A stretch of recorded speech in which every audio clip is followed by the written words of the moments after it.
Olá pessoal, tudo bem aí? Como é que vocês estão? Gente, vamos fazer uma correção aqui das atividades que ficaram para vocês, né? Vou explicar aqui e vamos tentando compreender essas propriedades aqui, já que nós temos alguns triângulos aí, né? Inseridos em outros triângulos ou até um quadrilátero aqui, dividido em dois triângulos. Vou estar mostrando para vocês como a gente pode fazer os cálculos desses ângulos internos, tá? Então, partindo aí da ideia que eu já passei anteriormente para vocês. Nós temos duas figuras, então vamos trabalhar aí, né, por partes. Então, a primeira parte aqui, assim, em vermelho aqui, vamos trabalhar com esse triângulo aqui. Bom, pessoal, então, analisando esse triângulo, nós temos um ângulo aqui de 30 graus e um ângulo de 120, certo? Em relação a esse ângulo de 120 e o de 30, se nós somarmos eles, né, eu tenho 150 graus. De 150 para 180, faltam 30 graus, né? Então, aqui no X eu teria 30 graus. Então, esse triângulo em vermelho, que eu pintei para vocês, se eu observar, eu tenho dois ângulos internos aqui, que são iguais e um diferente. Então, esse triângulo, ele é isósceles, tá? Não que vocês precisam fazer isso aí, é só calcular as medidas dos ângulos internos, mas estou mostrando aí para vocês, para que vocês possam entender o porquê. Bom, agora que nós fizemos esse primeiro triângulo, vamos trabalhar com o segundo triângulo, esse aqui em azul, né? Que eu estou colorindo aqui de azul. Também vou utilizar o mesmo raciocínio. Se eu já tenho 80 mais os 60 que eu tenho aqui, eu tenho um total de 140. De 140 para eu completar 180, faltam 40 graus. Então, o meu Y é 40 graus. Agora, se eu analisar somente esse triângulo, ó, 40 mais 60 e o 80 dá 180. Então, se eu pensar e observar, são todos ângulos diferentes, com medidas diferentes. Então, eu posso dizer que esse triângulo aqui, ele é um triângulo escaleno. Por que escaleno? Porque todos os ângulos internos têm medidas diferentes. Tá bom, gente? Bom, no segundo exemplo aí, na segunda atividade, na letra B, vamos também por partes. Esse triângulo aqui, né, o primeiro triângulo, nós temos um ângulo de 50 mais um ângulo de 110. 50 mais 110 é um total de 160. No X, que é o que falta para 180, faltam 20 graus, né? Ó, 110 mais 20, 130, com 50, 180, ok? Bom, agora, para eu poder calcular o restante, ó, o que eu vou ter que fazer? Eu vou ter que acrescentar outros ângulos. Então, vejam bem, se eu tenho 110 aqui, para completar, aqui falta 70, porque 70 mais 110, no caso, eu teria um total de 180 graus. Bom, agora vejam isso aqui, pessoal. O que eu disse para vocês? Eu preciso calcular isso aqui para adicionar esse e verificar o que falta no meu Y. Então, mas, dentro daquele conceito que eu passei para vocês, ó, dois ângulos internos, a soma de dois internos seria o ângulo externo. Então, aqui eu teria 110 graus. Tá, mas por que 110? É só observar, gente, ó. 70 mais 40, 110. Então, faltaria 70 aqui também. Aí, para completar o 180, 110. Agora, vejam bem, esse 110 mais o 30 que eu tenho aqui, 140. Então, o Y falta 40 graus. E aí a gente completa. Agora, vamos verificar. Se eu for trabalhar com essa figura toda, pegar o triângulo todo o triângulo, sem essas divisórias, qual é o valor do ângulo que eu tenho aqui? Era 50 graus lá, então já está aqui. Qual o valor que eu tenho aqui? 30 graus, tá?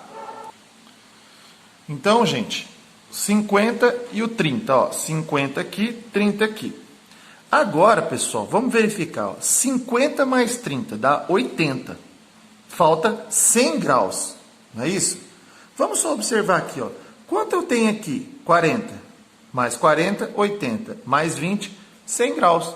Então, com isso aí eu consigo fazer a minha prova real. Há necessidade de fazer isso? Não, pessoal, mas eu só estou mostrando para vocês que todos os cálculos, eles dão corretos aí. Se a gente fizer da maneira correta e aplicar essas propriedades aqui que a gente vem estudando, a gente consegue chegar no resultado correto, certo? Bom, agora na questão 33, vamos observar o seguinte. Eu tenho aqui o ângulo de 60 e o ângulo de 70.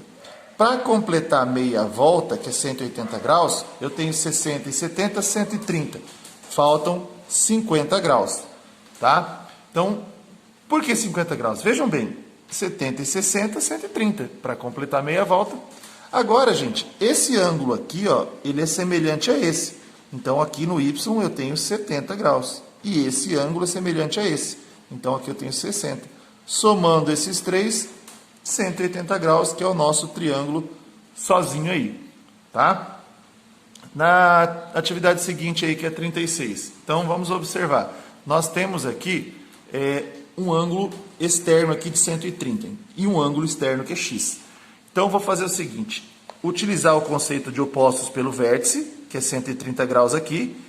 Eu já tenho 40. Eu posso ir pelo conceito que eu falei para vocês anteriormente. Aqui, esse 40 mais o 130 vai ser a soma, essa soma vai dar o ângulo externo. Então, seria 170. Vamos confirmar. 40 mais 30, 170. Aqui faltaria 10 graus. Esse 10 graus, para completar a meia volta, 170. Então, aplicando esse conceito aí, a gente pode, né, facilmente resolver. Na questão seguinte, na B, nós temos um ângulo aqui de 90 graus já. O 150 está para fora, então completo a meia volta, 150, faltam 30 graus. Então, 90 mais 30, 120. Aplicando o mesmo conceito que a soma desses dois vai ser o externo aqui, então aqui tem que ser 120 graus. Só para comprovar, 90 mais 30, 120. Falta 60. 60 com os 120, 180 graus. Então, a gente prova aí também, mais uma vez, que esse conceito é válido. Na letra C, eu tenho um ângulo externo aqui de 100. Aplico o mesmo que o anterior, oposto pelo vértice. Então, aqui é 100 graus. Esse 150 que está para fora, ele me ajuda a descobrir esse espaço que falta aqui. Então, todo ele é meia volta, que tem que ter 180. Então, aqui eu preciso de 30 graus, né? E agora, o que eu faço? Para saber isso aqui, 100 mais 30, 130. Para completar 180, me falta 50 graus no X. Então, ó, 150, 180. E aí, também, a gente prova que esse conceito aí funciona muito bem. Na letra D, eu vou pensar da seguinte maneira. Esse ângulo externo de 120 me ajuda a descobrir esse ângulo interno aqui, tá? Mas por que eu tenho que fazer isso? Porque eu não tenho nenhuma medida aqui e eu vou precisar pelo menos de duas medidas internas para saber o daqui de fora. Então, 120, aqui falta 60. Então, já descobri um ângulo interno. O 150 que está para fora me ajuda a descobrir isso aqui. Então, faltam 30 graus. Aí, gente, eu posso utilizar o conceito que eu falei para vocês. Ó, a soma desses dois aqui tem que necessariamente ser o que está aqui, 90 graus. Tá, por que 90? Mas vejam só, 60 mais 30, 90. Então, faltaria 90 graus aqui. Para meia volta, 90. E vou mais além. Se vocês olharem isso aqui, ó, que tipo de ângulo é esse, gente? Quando forma um ângulo de 90 graus? Um ângulo reto. Então, isso aqui, na realidade, isso aqui é um ângulo reto. Então, só pode ter 90 graus, né? O ângulo reto, ele necessariamente tem que ter 90 graus, certo? E para a gente finalizar aí, esse ângulo de 120 me ajuda a descobrir esse interno de 60, né? E o 130, o interno aqui, que é de 50, ou seja, de 120 para 180, que é meia volta, falta 60. 130 para meia volta, faltam 50 graus. E aí fica fácil descobrir o valor de x. Então, vejam só, 50 mais 60, 110. De 110 para 180, faltam 70 graus, que esse é o valor de x. Agora, só confirmando, ó, 70 mais 60, 130, é o externo, certo? 70 mais 50, 120, que é a medida do ângulo externo aí, certo, pessoal? Então, a gente finalizou essa primeira parte aí de triângulos, tá? Espero que vocês tenham entendido. Não esqueçam de entrar no plantão de dúvida, tá? Então, até a próxima. Um abraço.